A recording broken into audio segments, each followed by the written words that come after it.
Hello, my name is Brian Earp, and on behalf of my co-authors, Killian McLaughlin, Josh Monrad, Margaret Clark, and Molly Crockett, I'd like to speak with you today about how social relationships shape moral judgment. Here are my co-authors.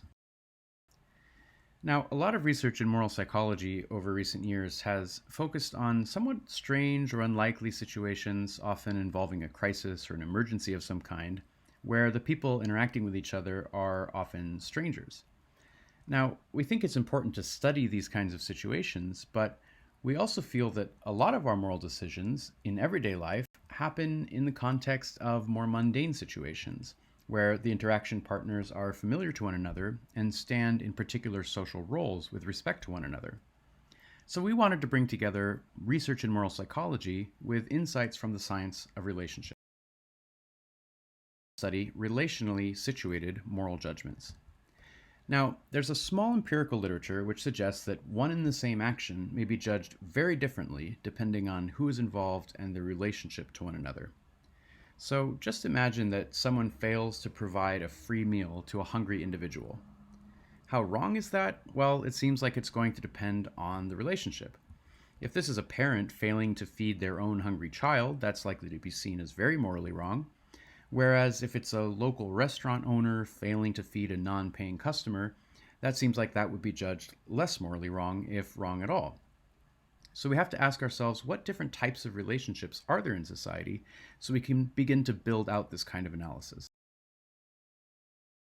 In the recent literature, researchers have characterized relationships a couple of different ways. One is looking at the genetic relatedness of the interaction partners. And this seems like that might explain the different moral judgments we have about these two cases.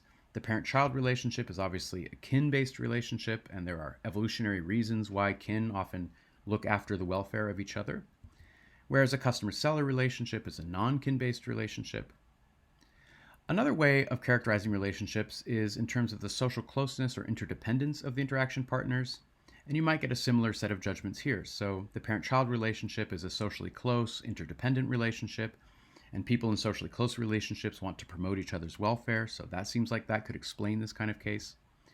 Whereas the customer seller relationship is less socially close and less interdependent. Finally, some recent work has suggested that relationships might be characterized by a predominant cooperative function, something that helps the interaction partners coordinate their behavior in a mutually beneficial way.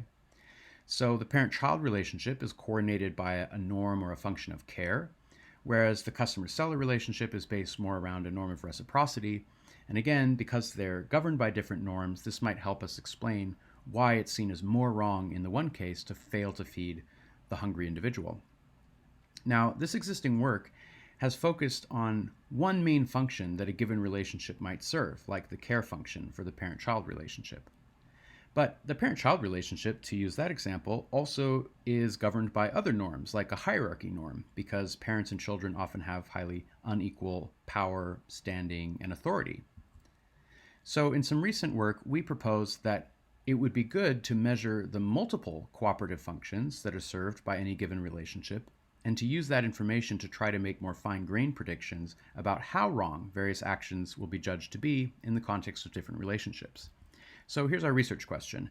How do the multiple functions served by a given relationship guide relationship-specific moral judgments? And how does this multidimensional cooperative function account compare to the alternatives on this slide? Our first hypothesis is that different relationships will be normatively expected to serve different cooperative functions to different extents. These distinct patterns of cooperative norms that govern different relationships should predict between relationship variance in moral judgments.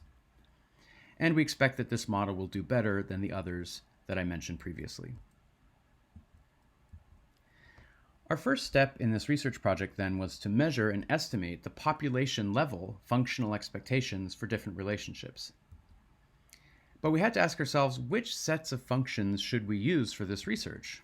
There have been a number that have been proposed in the theoretical literature, and there's overlap between them as well as diversity, but we settled on the set of functions that were proposed by Bugental in 2000. Bugental defines a cooperative function as an efficient, socially accepted, mutually beneficial solution to a recurrent coordination problem of human life. One very obvious cooperative function is the mating function, which is necessary for establishing and maintaining a sexual partnership, ultimately so we can reproduce. And if there weren't at least some relationships that served this function, we wouldn't be here as a species.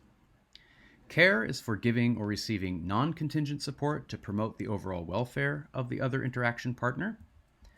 Reciprocity is for coordinating behavior between people who have equal say or standing in a given situation or activity. And hierarchy is for coordinating behavior between people who have unequal or different status, standing, power, authority, or claim on a resource. So for this study, we wanted to recruit a nationally representative sample, again, because we're looking to establish what the norms are for these cooperative functions in US society. We had participants rate 20 common relationships on the extent to each one ideally should or should not serve each cooperative function. And then we entered that information into a clustering algorithm so we could see which relationships hang together in terms of the cooperative norms that they're expected to serve. And the goal there was to be able to choose a subset of relatively distinctive relationships for use in our moral judgment study, which I'll tell you about soon. I'll start by showing you the rating scale. -100 means that the relationship definitely should not serve the function, whereas +100 means that it definitely should. And if we begin with the stranger relationship, you can see that it's not particularly expected to serve care, hierarchy, or mating functions, but it's mostly organized around a norm of reciprocity. I'm starting with the stranger relationship because this is the relationship, as I mentioned earlier, that is focused on in so much of contemporary moral psychology research. But as you'll see with some of these other relationships, they vary systematically away from the stranger relationship in terms of the cooperative functions they're normatively expected to serve. And so we think it's important to capture that variance if we want to be able to explain everyday moral judgments in different kinds of relationships. Here's the romantic partner relationship. You can see it's very strongly expected to serve care, mating, and reciprocity functions. Reciprocity here because the partners are seen as having equal standing. The friends with benefits relationship is very like the romantic partner relationship, except for it's less strongly expected to serve the care function and also a little bit less strongly the mating function, though it is expected to serve it. The parent-child relationship is also similar to the romantic partner relationship, but as you can see for mating, it's strongly expected not to serve that function. And here are some other relationships. There are 20 in total. I'm showing you just a sample. Now, the goal of entering these ratings into a clustering algorithm is to be able to, as I said, identify a subset of relationships that are functionally distinctive from each other. So to do that, we need to, in some way, measure the functional distance between each pair of relationships to see how different they are from one another. One way of doing that might be to use the mean rating for how much each relationship is expected to serve each function and compute some kind of difference score. But the problem is that we have a number of non-normal distributions in our data. So here's the mating distribution for strangers, here's the hierarchy distribution for romantic partners, and if we were to just use the mean, we would lose a lot of information, and also that would be somewhat misleading. So we decided to use something called the Kolmogorov-Smirnov coefficient, which captures the difference in the overall shape of any two distributions and doesn't just rely on the mean. So entering that information into a clustering algorithm, we get this pattern of results. So you see that the friends with benefits romantic partners relationship hang together as effectively sexual relationships. The black relationships are between interaction partners who have highly unequal authority over one another. The pink relationships are largely care-based relationships, and the blue relationships are those that are predominated by the equal standing of the interaction partners. So in order to see how relational context affects moral judgments, we have to come up with some actions that people will make moral judgments about.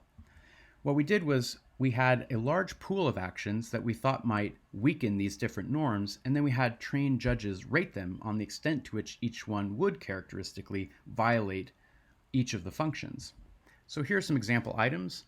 Person A sees person B crying and walks away from them. That characteristically weakens or violates the care function. Person A refuses to follow a reasonable order from person B. That violates hierarchy. Person A refuses to have sex with person B, mating. And person A decides not to return person B's nice favor. Ultimately, we had 3 items per function, so we had 12 in total. So here's the idea for this study. We have a new sample of participants because, again, we want to predict moral judgments out of sample, not just within the same sample that gave us the cooperative norms. And our first prediction was that the similarity between any two relationships in terms of the cooperative norms that they're expected to serve should predict how similar they are in terms of the moral judgments that are made for actions that violate those very same norms.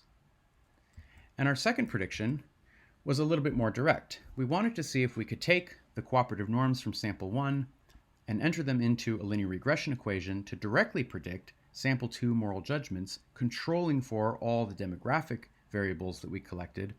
And our expectation was that this would allow us to explain a substantial amount of variance in the moral judgments. So here's first just that correlational relationship where you can see pairs of relationships put next to each other.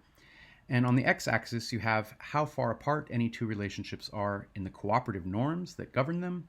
And you see that that predicts how far apart those same relationships are in terms of how wrong it's seen to violate those norms. And here's our main analysis. We wanted to predict sample 2 moral judgments directly from sample 1 cooperative norms. We put that information into a linear mixed regression model. It was significantly predictive, even controlling for all of the demographic information, and it explained 63% of the variance in sample 2 moral judgments. So our hypothesis was confirmed.